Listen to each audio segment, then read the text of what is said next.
Hello, how is everybody today? We are back for another Bible story reading, and for those of you joining us for the first time, here's what we do here. We go through the different stories of the Bible so that you know what they say.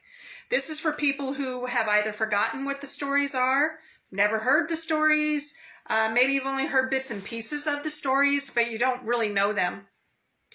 Whatever the case is, we go through the stories so that you know what they are. And that way, when they come up in conversation or you're curious about them, you can speak intelligently about it. You know what they say because you've actually heard them.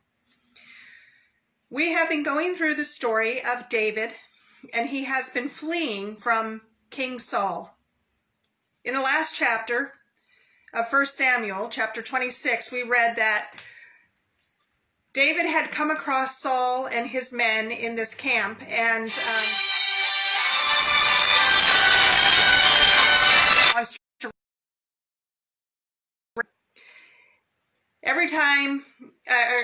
so Saul is sleeping in this camp, and David sneaks in and steals his spear and his jug of water and taunts him. Ha ha, your men couldn't even take care of you. I could have killed you, but I didn't. So now David has decided to flee from Saul for good. And we are going to start with chapter 27. We're actually going to read two chapters today because chapter 27 is relatively short. David said to himself, "One of these days I'll be swept away by Saul. There is nothing better for me than to escape immediately to the land of the Philistines. Then Saul will give up searching for me everywhere in Israel, and I'll escape from him." So David set out with his 600 men and went over to Achish, son of Maoch, the king of Gath.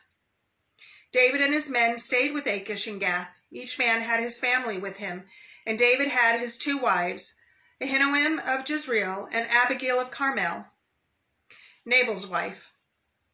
When it was reported to Saul that David had fled to Gath, he no longer searched for him. Now David said to Achish, "If I have found favor with you, let me be given a place in one of the outlying towns so I can live there. Why should your servant live in the royal city with you?" That day Achish gave Ziklag to him, and it still belongs to the kings of Judah today. The length of time that David stayed in the Philistine territory amounted to 1 year and 4 months. David and his men went up and raided the Geshurites, the Jerzites, and the Amalekites. From ancient times they had been the inhabitants of the region through Shur, as far as the land of Egypt. Whenever David attacked the land, he did not leave a single person alive, neither man nor woman. But he took flocks, herds, donkeys, camels, and clothing. Then he came back to Achish, who inquired, "Where did you raid today?" David replied, "The south country of Judah, the south country of the Jerahmeelites, or the south country of the Kenites." David did not let a man or woman live to be brought to Gath, for he said, "Or they will inform on us and say, 'This is what David did.'" This was David's custom during the whole time he stayed in the Philistine territory. So Achish trusted David, thinking, "Since he has made himself repulsive to this people, Israel, he will be my servant forever." We're going to stop there before we go on to the next chapter. I want to point out to you that there are 3 ways that we look at these stories. What does it say? We have to have reading comprehension. We have to understand the words on the page. What was it saying to the people of the time? What was the history? What was the culture? What was the setting? And what, if anything, is it saying to us today? We just read that David has fled to the Philistine country. That is someplace that Saul would not have looked for him. He wouldn't have gone into the Philistine country to look for David because it would have been too dangerous for him. So David has made friends with the leader of that area, and he's asked him to give him one of the outlying towns to reside in. And he goes on to take over some battles and take over things, but he doesn't want to take any prisoners. He doesn't want to bring the people into that area because they might rat him out and let Saul know what he's doing, and then he would be in danger again. We see here that on some level, David has some sorrow. He's very sorrowful. He doesn't get to live where he's used to living. He's been ostracized because Saul is after him. But we also see that there's some type of an acceptance level going on with David, that he has accepted the fact that, well, this must be my lot in life. And as long as Saul is alive, I'm going to have to just hang out here. And this is what I'm going to have to be doing. So,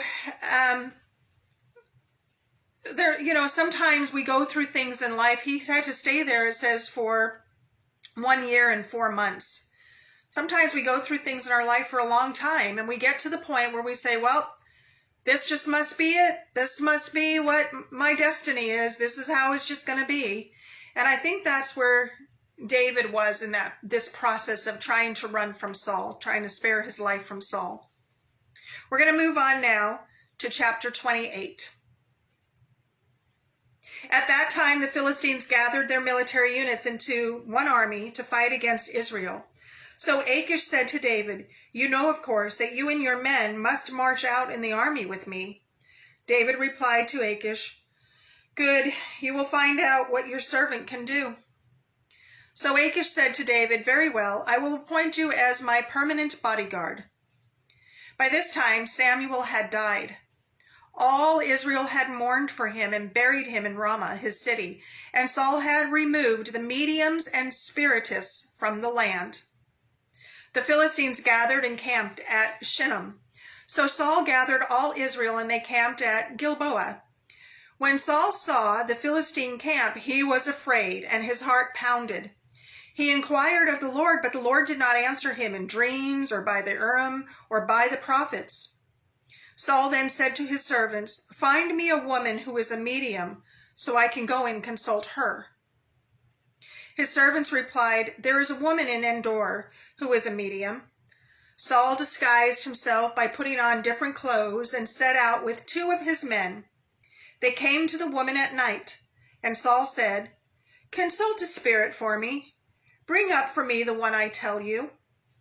But the woman said to him, "You surely know what Saul has done, how he has cut off the mediums and spiritists from the land. Why are you setting a trap for me to get me killed?" Then Saul swore to her by the Lord, "As surely as the Lord lives, no punishment will come to you from this." "Who is it that you want me to bring up for you?" the woman asked. "Bring up Samuel for me," he answered. When the woman saw Samuel, she screamed. And then she asked Saul, "Why did you deceive me? You are Saul." But the king said to her, "Don't be afraid. What do you see?" I see a spirit form coming up out of the earth," the woman answered. Then Saul asked her, "What does he look like?" "An old man is coming up," she replied. "He's wearing a robe." Then Saul knew that it was Samuel, and he knelt low with his face to the ground and paid homage. "Why have you disturbed me by bringing me up?" Samuel asked Saul. "I'm in serious trouble," replied Saul. "The Philistines are fighting against me, and God has turned away from me. He doesn't answer me anymore, either through the prophets or in dreams, so I've called on you to tell me what I should do." Samuel answered, "Since the Lord has turned away from you and has become your enemy, why are you asking me?" "The Lord has done exactly what he said through me. The Lord has torn the kinship out of your hand and given it to your neighbor David. You did not obey the Lord and did not carry out his burning anger against Amalek. Therefore, the Lord has done this to you today.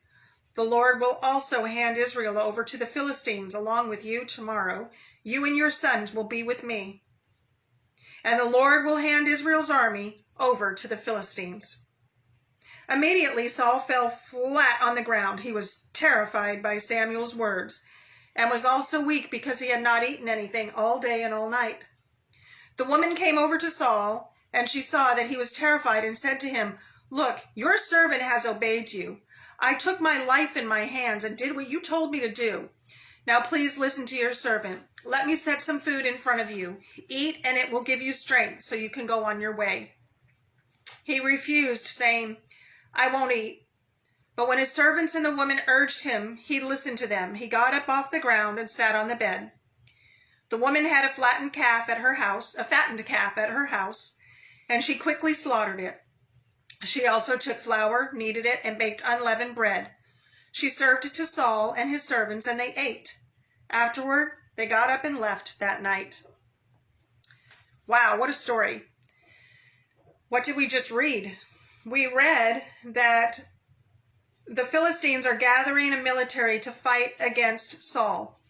And because David is now living in the Philistine territory, the leader Achish says, you're going to have to fight with us. And David's like, okay, I'll fight with you. Let me show you what I can do. And Achish says, you're going to be my bodyguard. I'm going to appoint you as my bodyguard. Meanwhile, Saul had put out a decree. Remember, Samuel was the priest that God spoke through to give directions to Saul. Well, Samuel has died. And before he died, he told Saul, God's ripping your kingdom from you because you've disobeyed him. You have not obeyed God. You've done things opposite of what God wanted you to do. So he's taking this away from you. And now Samuel has died. And Saul keeps consulting God. What am I going to do? These Philistines are going to attack me. What should I do? And he got no answer. He consulted with the priests. He consulted with the prophets, and nothing. God refused to speak to him. He was not telling him anything. Well, Saul had gotten rid of all of the mediums and the spiritists and, the people who would raise up the dead. We call them fortune tellers or whatnot in today's world. He had gotten rid of all of them. They were not supposed to be practicing. Actually, that was an abomination to God. That was something that God did not want them doing. They were not supposed to be doing that. Probably one of the only things that Saul did right was telling them they weren't allowed to do that. You're not allowed to do that anymore.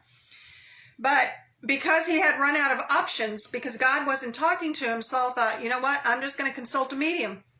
God doesn't want to talk to me, maybe a medium will.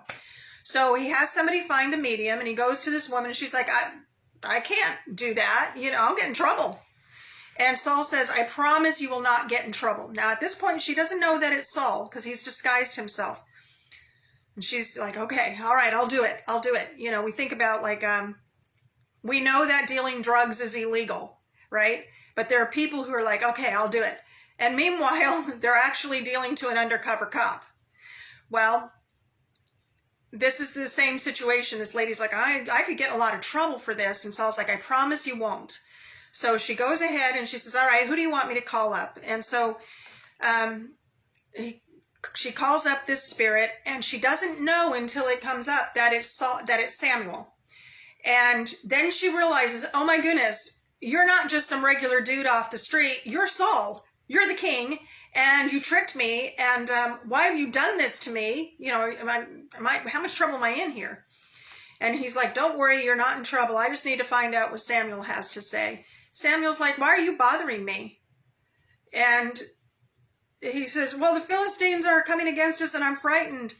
And Samuel, the spirit of Samuel's like, I already told you that God was going to take the kingdom from you, because you didn't obey him. You went against him. I don't know what you're bothering me for, but now that you've bothered me, let me tell you this too. Tomorrow, you and your sons, you're going to die in battle. So Saul is absolutely beside himself with terror. And the woman's also afraid. She's like, look, I did what you told me to do. And now she's trying to take care of him. She's going to cook him food and make sure he's okay, probably because she did not want to be in any trouble. She knew that what she did was basically against the law. It was wrong. And anyway, that's where we have left off in this story. I think it's one of the things that's important for us to know here is that when we go against God and we do the things that we are not supposed to be doing, at some point, God's not going to listen to us. He's not going to, when he says something, he means it. He's not going to reward us for doing bad stuff. Now, he will listen to us when we repent, when we come to him and we truly ask for forgiveness and we choose to turn away from doing the things that we know are against him, he will listen to us. But Saul didn't do that. Instead, he kept trying to circumvent God. Give me the answers that I want. Let me do what God doesn't want me to do, which is communicate with the dead. The Bible is clear on that. It says that we are not supposed to communicate with the dead. That is against God's desire of things for us to do. So this is such a fascinating story. I hope you got something out of it. I hope you learned something. And I look forward to us being together the next time. Have a wonderful day.